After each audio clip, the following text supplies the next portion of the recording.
रहे हैं, रोजे चल रहे हैं, परमेश्वर सामर्थ देता है। इसमें प्रभु जी बता रहे हैं पहले वचन में 15 के, तेरी ढाल और तेरा अत्यंत बड़ा प्रतिफल मैं हूँ। परमेश्वर कहे तेरी ढाल और तेरा बड़ा अत्यंत बड़ा प्रतिफल मैं हूँ। परमेश्वर कह रहा मैं देने वाला हूँ, आप मुझसे जो भी मांगोगे प्रभु यीशु मसीह परमेश्वर कहते हैं मैं दूंगा।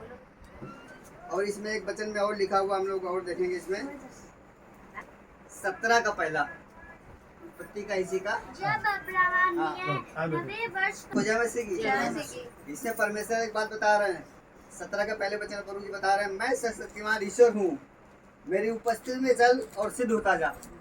परमेश्वर कह रहे हैं मैं सर्वशक्तिमान परमेश्वर हूँ, मेरी उपस्थिति में चल और सिद्ध होता जा। सिद्ध होने का मतलब है कि मेरे साथ चलो और मेरी तरह चलो।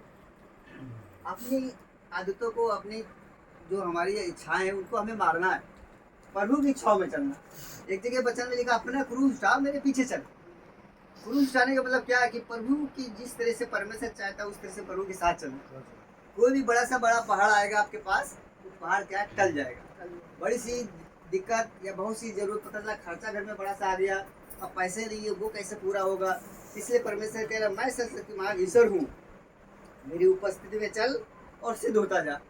परमेश्वर के जब मेरी उपस्थिति में चलोगे, सिद्ध होगे, बड़ा सा पहाड़ टल जाएगा।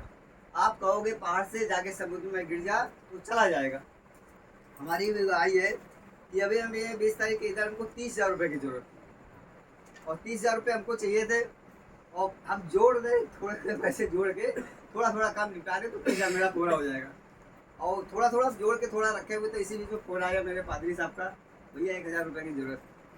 और हम खुद ही जोड़ रहे हैं कि हमारे पास नहीं है, लेकिन अब बीच उनका फ़ोन आ गया, हमको मतलब हमारा खुद नहीं पूरा हो रहा है, थोड़ा इकट्ठा किया कि चलो थोड़ा निपटाएंगे फिर थोड़ा आगे कर देंगे। तो उनका फ़ोन अभी 1,000 रुपये की ज़रूरत है। अब क्या करोगे आप? क्योंकि वचन में तो लिखा हुआ कि तू अपनी रोटी पानी में जल में डाल दे और बहुत दिन के बाद तू उसको खाने पाएगा। जल में डालने का मतलब है अपनी रोटी जल में डाल दे और बहुत दिन के बाद तू उसको खाने पाएगा। वचन में लिखा, जो लोग बाइबल पढ़ते हैं उसमें लिखा है, आपने पढ़ा होगा। तो प्रभु कह रहा है जो आपके पास है उसको मुझे दे दे। जल में डालने का मतलब है मुझे दे दे।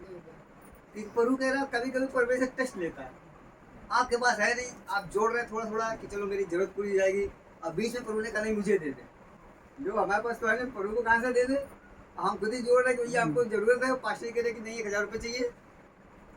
लेकिन प्रभु के चाहने वाले सबसे पहले परमेश्वर की बात मानते। जब उनका फ़ोन आया तो हमने कहा कितने भेज दे? 1,000 की 500? नहीं भैया 1,000 भेज दो। हमने तुरंत मोबाइल से 1,000 रुपये ट्रांसफ़र कर दिया। उसके बाद परमेश्वर ने मेरा बड़ा काम किया। तो मेरे बेटे की फीस जमा होनी थी, फीस जमा हो गई तुरंत। आज ही फीस जमा हो इसकी 8,500 रुपये, क्योंकि देहरादून में रहता हूँ। तो परमेश्वर टेस्ट लेता है कि जो पैसे आप रख रहे हैं, अब मेरा काम है तो आप देंगे कि नहीं देंगे। जब आप प्रभु को पहला स्थान देंगे तो परमेश्वर रास्ते खोलता है, आपके काम बन जाएंगे। ऐसे एक दिन क्या हुआ, जैसे आप मान लो कि आपको बच्चे की फीस जमा करना है और आपके पास थोड़ा सा पैसा आया और फीस अभी पूरी नहीं हुई, तो आपने कहा कि कहीं आप रखेंगे, चलो थोड़ा थोड़ा करके रखेंगे और ज़्यादा हो जाएगा तो बच्चे की फीस जमा कर देंगे। तो इसी तरह से क्या हुआ, एक लोग क्या भाई थोड़ा सा पैसा है उन्होंने रख दिया एक डब्बे में, 100 रुपये आते 100 रुपये डब्बे में रख दिया कि चलो और आएंगे तो बच्चे की फीस जमा करेंगे, अभी पूरा हुआ नहीं है। उसी टाइम पास्टर जी आ गए।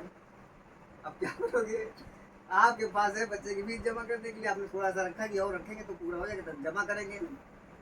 पास्टर जी आ गए, अब क्या करोगे? फिर प्रभु ने वही कहा अरे भैया पहले मुझे स्थान दो।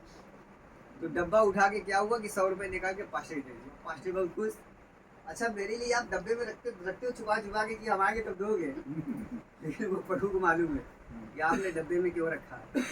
आपने रखा अपने लिए, लेकिन जब यीशु मसीह आपके पास है, परमेश्वर कहता मैं अपने दासों के द्वारा आपके पास आऊँगा, जो चर्च के लोग उनके द्वारा आपसे बातचीत करूँगा।